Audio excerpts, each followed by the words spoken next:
Audience को click OTT app पे जाके उन लोग का रक्तपलाश देखना पड़ेगा। থ্যাঙ্কস টু ক্লিক পয়সা পয়সা খরচা করেছে, অত কিপটেমি করেনি। আমার একজন লিভ ইন গার্লফ্রেন্ড আছে যে কলেজে পড়ায়। যে आप एंजल हो और हम एंजल है और बाकी सब जायंट है। এই ওয়েব সিরিজের নাম রক্তপলাশ। রক্তপলাশ নাম থেকে এটা বোঝা যায় যে পলাশ শাল মহুলের জঙ্গলে ঘটে যাওয়া ঘটনা।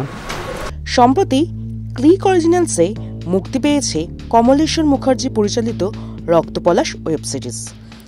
টলিস্কোপ এন্টারটেনমেন্টের পর্দায় ধরা দিয়েছিলেন এই ছবির কলাকুশলীরা। কেমন ছিল তাদের এক্সপিরিয়েন্স, কী বা তাদের চরিত্র, এই নিয়ে খোলামেলা আড্ডায় ছিল শ্রী। চলুন দেখিনি বাকিটা। Hello, how are you guys? Enjoying? What is your name? Tamanna. मैंने झारग्राम गई थी और मैं वहाँ पर शूटिंग की थी, बहुत मस्ती की थी और मैं वहाँ पर बहुत सारे फार्म एनिमल्स देखी थी। मैं शीप काऊ ये सब देखी थी और मेरे को हैन भी देखी थी और मेरे को हैन देखने में सबसे ज़्यादा मज़ा आया था। और मैंने झारग्राम का मैगी खाया था, वहाँ का मैगी सबसे ज़्यादा टेस्टी था। এক্সপিরিয়েন্স দেখো, এই গল্পে আমরা ডিসেম্বর থেকে শুটিংয়ে গিয়েছিলাম আর এপ্রিলের গরমের মধ্যে শুটিং শেষ করেছি। তাহলে কনকনে শীতে কনকনে একটা এক্সপিরিয়েন্স শুরু হয়েছে, প্যাচপ্যাচে গরমে সেই উত্তেজনামূলক একটা এক্সপিরিয়েন্স দিয়ে আমরা শেষ করেছি। এইটা ছিল আমাদের পুরো জার্নিটা। প্রত্যেক দিন গল্পটা বুনতে বুনতে গেছে। আর এই যে এই মেয়েটিকে দেখছো, ও আমার সঙ্গে এমনভাবে দৃশ্যর সঙ্গে জুড়তে থেকেছে। এখন আমরা যেন পার্সোনাল লাইফেও বেস্ট ফ্রেন্ড, কারণ এ আমাকে ওই এক্সপিরিয়েন্সটা যে বন্ধুত্বের কোনো বয়স হয় না, আমরা যে কোনো বয়সে এসে বন্ধু পেতে পারি আর মনের মতো বন্ধু পেতে পারি, সেইটা এখান থেকে অভিজ্ঞতা, এখান থেকে পাওয়া। এক্সপিরিয়েন্স ওয়াজ ফ্যান্টাস্টিক।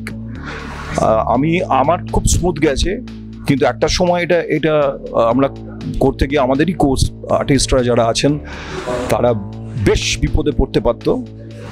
সেই বিপদ থেকে বেরিয়ে এসেছি, কিন্তু ওভারঅল আমাদের এক্সপিরিয়েন্স ওই সময়টা, ওই ওয়েদারে ওখানে শ্যুট করা, ওই আউটডোরে, এবং একটা এতগুলো মানুষকে এতদিন সোজা হয় ইন্ডাস্ট্রিতে আমরা পাচ্ছি একসঙ্গে। So it was wonderful.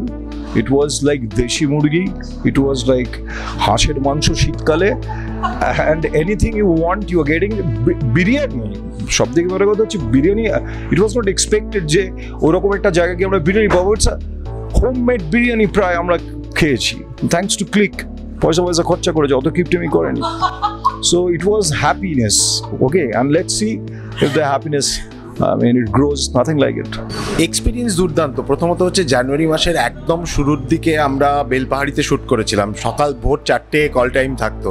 মানে তখন একটা সাংঘাতিক ঠান্ডা, মানে কতটা যে ঠান্ডা বোঝার উপায় ছিল না। এবং সেই সময় গিয়ে পুরো ইউনিটটা এক জায়গায় জড়ো হয়ে মানে হই করে একটা অ্যাকচুয়ালি গা গরম করতে হতো আর কি। এবার সেটার পরে আমাদের সেকেন্ড শিডিউলটা হলো হচ্ছে ফেব্রুয়ারি এন্ডে মার্চেতে। কিন্তু আমাদের গল্প অনুযায়ী তো কন্টিনিউটি চলছে, কিন্তু ততক্ষণে ওয়েদারটা পুরোপুরি চেঞ্জ হয়ে গেছে, গরম পড়তে আরম্ভ করেছে।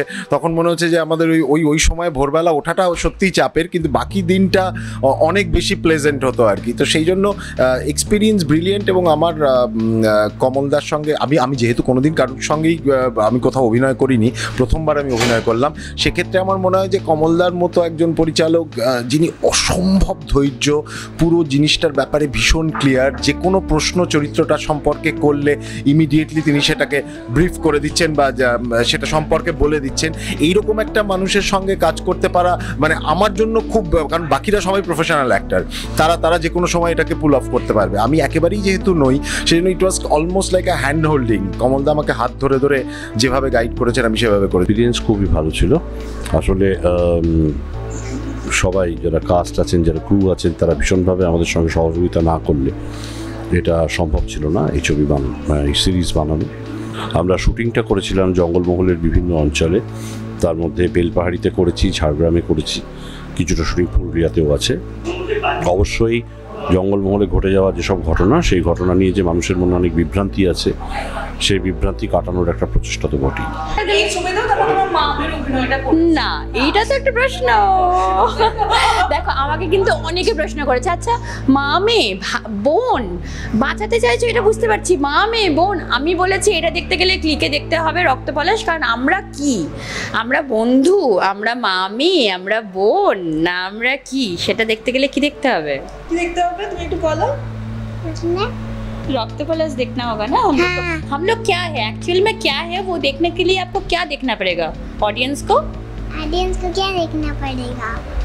क्या देखना पड़ेगा? हम लोग का सीरीज देखना पड़ेगा ना, फिर तो समझ आएगा कि हम लोग एक्चुअल में क्या है। हम लोग क्या है? हम लोग এঞ্জেলস না।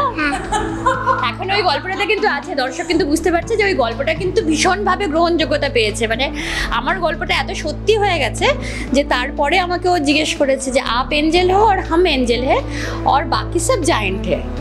চরিত্রটা সম্বন্ধে বলাটা একটু ডিফিকাল্ট, কারণ এখানে প্যারালেলি, আমি জানি এখন বলতেই হবে, বলছি যে আমার দুটো চরিত্র দেখতে পাবে মানুষ এখানে, একটা ফেক নয়। তার মধ্যে একজন হচ্ছেন একটা বড় ইন্ডাস্ট্রিয়ালিস্ট, সেটা বিজনেস চালায়, আর আরেকজন হচ্ছেন যে বিপ্লবের কথা বলে, তার প্রপার কারণ আছে। এবারে কোনটা সত্যি সেটার জন্য দেখতে হবে যে কোনটা সত্যি মানুষটার মধ্যে, কোনটা এই হোটেল মালিকটা না এই লোকটা যে একটা স্ট্রং লেফট একটা মেন্টালিটি নিয়ে কাজ করছে। আমার চরিত্রটা সম্পর্কে বলতে গেলে আমার একটা বামপন্থী ব্যাকগ্রাউন্ড আছে, একটা সময় সাংবাদিকতা করেছি, এই মুহূর্তে সাংবাদিক নই। আমার একজন লিভ ইন গার্লফ্রেন্ড আছে যে কলেজে পড়ায়, তো আমরা একটা জায়গায় একটা রিসর্টে বেড়াতে গেছি। তো এইটুকু আপাতত আমি বলতে পারবো, কারণ বাকিটা দেখতে মানে জানতে গেলে, কারণ এটাতে অনেক ধরনের লেয়ার আছে এবং অনেক রকমভাবে ন্যারেটিভটা আনফোল্ড করবে, যেটা জানতে গেলে পুরো সিরিজটা দেখতে হবে। মানে আমি এর থেকে বেশি আমি বলতে পারবো না। অবশ্যই ক্লিক ডাউনলোড করতে হবে এবং দেখে নিতে হবে রক্তপলাশ, এবং জেনে নিতে হবে কে আমি আর কে ও, আর ও কি কি জাদু করেছে সেটা দেখতে গেলে তো অবশ্যই তোমাদের রক্তপলাশ দেখতেই হচ্ছে। সেই क्या करना पड़ेगा ऑडियंस को क्लिक और टीटी ऐप पे जाके उन लोग का रक्तपलाश देखना पड़ेगा। দর্শকদেরকে তুমি কি বল? ওরে বাবা রে, দর্শকদেরকে আমি বলবো, কিছু বলতে হবে না, হাসিটাই একদম সবকিছু বলে দিচ্ছি। দর্শকদের বলবো প্রচুর টাকা উপার্জন করো, জীবনে প্রচুর প্রেম আসুক, আমি প্রত্যেককেই তাই বলি। হ্যাঁ, এবার একটু অ্যাওয়্যার থাকো, আশপাশটা একটু দেখো, কোন জায়গাটা একটু বুঝে করো, আর যেটা তোমার মনে হচ্ছে যে তুমি পাওয়ার অধিকার নেই, তুমি পারো না, যেটা তোমার পক্ষে সম্ভব নয় যেটা পাওয়া, সেই জিনিসটা অল্পেতে পেতে চেষ্টা করো না, তাহলে ঠকবে। এই গল্পটা, এই সিরিজটা কিন্তু তাদের কথা আলাদা করে জানাবে, তাদের ভয়েসটাকে তুলে ধরবে, কোনো সিম্প্যাথির জায়গা থেকে নয় যে ওগো আমাদের আহা আমাদের দিকে তাকাও, এরকম জায়গা থেকে নয়, এবং দর্শকদেরকে তা অনেকগুলো জিনিস, অনেকগুলো সামাজিক লেয়ার সম্পর্কে ভাবতে বাধ্য করবে। অতএব আমি দর্শকদের বলবো, বি প্রিপেয়ার্ড টু থিঙ্ক। এটা শুধুমাত্র হাঁ করে স্ক্রিনের দিকে তাকিয়ে থেকে বসে এনজয় করার জিনিস নয়। This is not going to be only entertainment. এই ওয়েব সিরিজের নাম রক্তপলাশ। রক্তপলাশ নাম থেকে এটা বোঝা যায় যে পলাশ শাল মহুলের জঙ্গলে ঘটে যাওয়া ঘটনা। সেখানে কয়েকজন বিশিষ্ট মানুষ তারা শহর সভ্যতা থেকে যান, নগর সভ্যতা থেকে, এবং গিয়ে সেখানে একটা রাজনৈতিক বিপর্যয়ের মধ্যে পড়েন, কারণ অঞ্চলটা চরমপন্থী উপদ্রুত অঞ্চল। তো সেইখানে পড়ার পর তারপর তাদের জীবনে কী কী পরিবর্তন হতে থাকে সেই নিয়ে গল্প রক্তপলাশ। কেমন লাগলো এই পর্বটি অবশ্যই জানাতে ভুলবেন না। কোথায় থেকে দেখছেন সেটাও আমাদের জানাবেন, তাহলে আমরা বুঝতে পারবো কত দূর আমরা পৌঁছতে পারলাম।